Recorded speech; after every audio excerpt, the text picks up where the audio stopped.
आप सभी विद्यार्थियों का देखिए आगे क्वेश्चन देखिए, दो वृत्तों की त्रिज्याओं का अनुपात। ये क्षेत्रमिति का सवाल है, इससे क्वेश्चन आने वाले हैं, ऐसे क्वेश्चन बनते हैं एग्जाम में। भैया होता कैसा है ये क्वेश्चन, दो वृत्तों की त्रिज्याओं का अनुपात 2:3 है, तो उसके परिधि का अनुपात और क्षेत्रफल का अनुपात बताएं। तो देखिए विद्यार्थी, ये किसका अनुपात दिया हुआ है, त्रिज्या का यानी रेडियस का, 2:3। यहां तक समझ में आ रहा है सभी लोग को।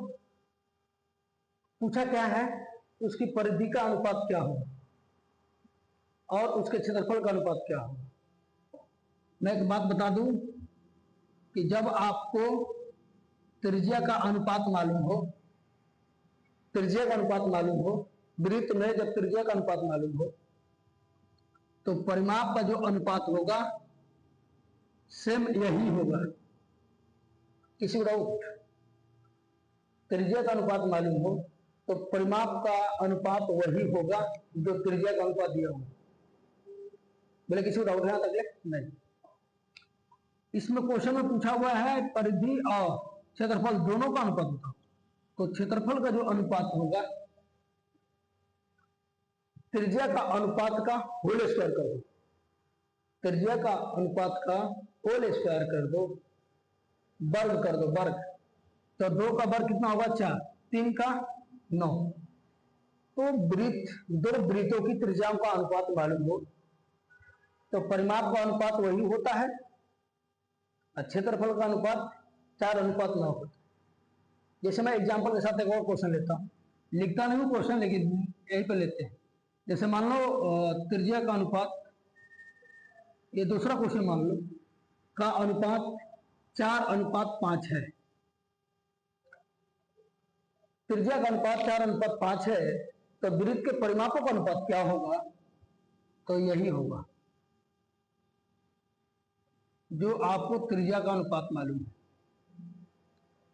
परिमापों का अनुपात वही होता है जो त्रिज्या का अनुपात होता है। बोले किसी को डाउट है? नहीं।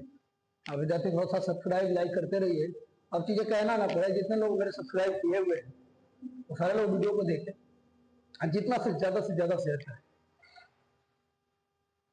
क्षेत्रफल का अनुपात क्या होगा? क्षेत्रफल का जो अनुपात होता है, मैं बोला कि त्रिज्या का अनुपात का वर्ग कर दो, क्षेत्रफल का अनुपात मालूम हो जाएगा।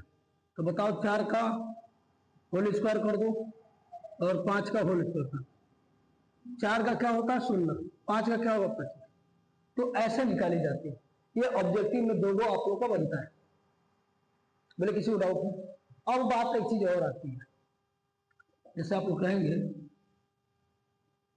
कि सर यहां त्रिज्या का अनुपात दिया था तो परिमाप का अनुपात और क्षेत्रफल का अनुपात बता दिए। जब आपको क्षेत्रफल का अनुपात मालूम हो, त्रिज्या का अनुपात पूछते है कि नहीं है? हो सकता है। देखिए, इसमें कहने का मतलब यह है कि क्षेत्रफल का अनुपात किसका? वृत्त का। वृत्त के बारे में बात कर रहे हैं, वृत्त का ही समझिए। दो वृत्त के क्षेत्रफल का अनुपात मान लीजिए 100:64 है। बातें समझ में आ रही है? दो वृत्तों का क्षेत्रफल का अनुपात 100:64 है। तो आपसे दो चीजें पूछी जाएगी। पहला पूछा जाएगा त्रिज्या का अनुपात क्या होगा, बताओ। दूसरी नंबर पूछी जाएगी परिमाप का अनुपात क्या होगा। तो त्रिज्या का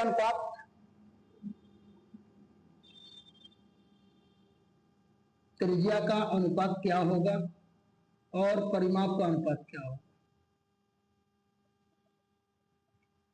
एक बात समझिए, जब क्षेत्रफल मालूम हो तो त्रिज्या का अनुपात रूट में डाल दो। बताइए, हम इसको सोल्व करेंगे तो 100 का 10 और 64 का 8 निकल जाएगा। तो त्रिज्या का अनुपात क्या होगा? 10:8।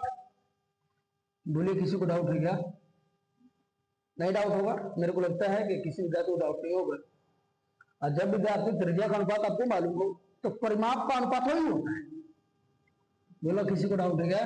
No doubt. एक क्वेश्चन और लेते हैं। क्षेत्रफल का अनुपात दो वृत्त के बारे में बात कर रहे हैं, ध्यान से सुनिए। दो वृत्त के क्षेत्रफल का अनुपात मान लीजिए आपके सामने 121 और 169 है, तो त्रिज्या का अनुपात और परिमाप का अनुपात क्या होगा? तो त्रिज्या का अनुपात बताने के लिए क्षेत्रफल का अनुपात मालूम हो तो त्रिज्या का अनुपात रूट में लगा दो क्षेत्रफल के अनुपात को। तो बताइए ये क्या निकलेगा? 121 11 169 13। अब विद्यार्थी मैं बार बार ये बातें बोल रहा हूं कि त्रिज्या का अनुपात आपको मालूम हो तो वृत्त में परिमापों का अनुपात वही होता है जो त्रिज्या का अनुपात होता है, 11:13। बोलिए 4 क्वेश्चन से आपके माइंड में क्वेश्चन सेटअप हुआ कि नहीं हुआ? हो गया। मेरे को लगता है कि आप लोग अच्छे समझते हैं। यदि थोड़ा कहीं डाउट होता है विद्यार्थी तो आप कमेंट कर सकते हैं, नो डाउट। हो सकता है कि मेरे से भी गलती हो, कमेंट करेंगे तो सही चीजें की जाएगी, जो चीजें डाउट रहेगी। किसी को डाउट? No doubt.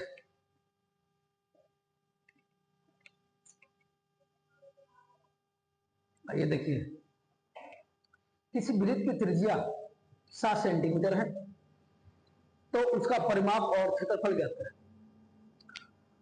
तो फॉर्मूला याद होनी चाहिए विद्यार्थी, तभी क्वेश्चन बनेगा, वरना आप लोग से बनेगा नहीं। ये बात हकीकत है। ये क्षेत्रमिति के सवाल आज मैं वृत्त का पूरे कंसेप्ट को ले रहे हैं, सही है। कल पूरे शंकु को लेंगे, क्षेत्रमिति कैसे ही क्लास लेते चलेंगे, सही है। जब तक एग्जाम आ ना जाए मेरी तब तक चलेगा क्लास ऐसे। आप लोग सपोर्ट करें, सही है, शेयर करें ज्यादा से ज्यादा, एनर्जी मिलती है विद्यार्थी, तभी तो काम करेंगे हम भी आगे, है कि नहीं। किसी वृत्त की त्रिज्या 7 सेंटीमीटर है तो उसका परिमाप और क्षेत्रफल ज्ञात करें। बताइए त्रिज्या को इंग्लिश में आप लोग रेडियस बोलते हैं, जिसको आर से डिनोट किया जाता है, 7 सेंटीमीटर है। क्या पूछा आपसे? वृत्त का परिमाप और क्षेत्रफल। तो सबसे पहले ये बताइए कि वृत्त का परिमाप क्या होता है? तो वृत्त का परिमाप सभी लोग को फॉर्मूला याद होगा, 2πr।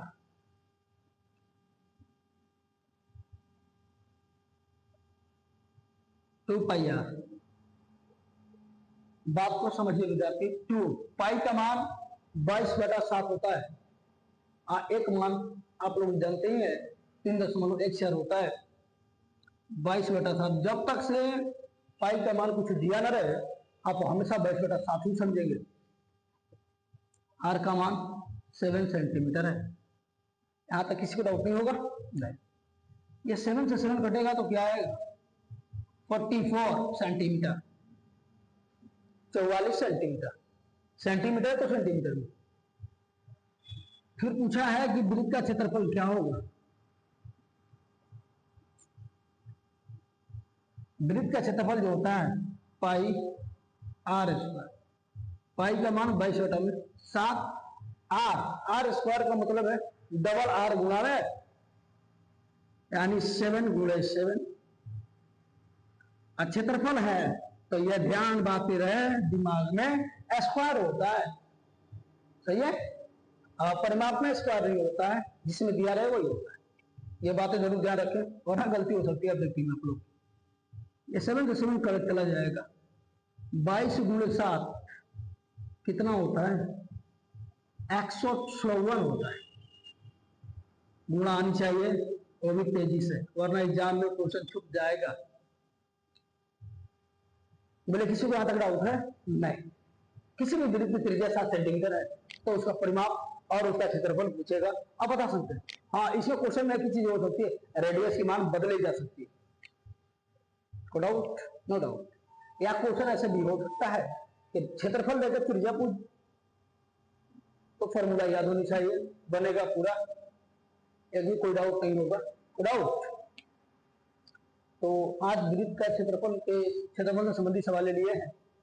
आज यही कब बेस्ट ऑफ लक।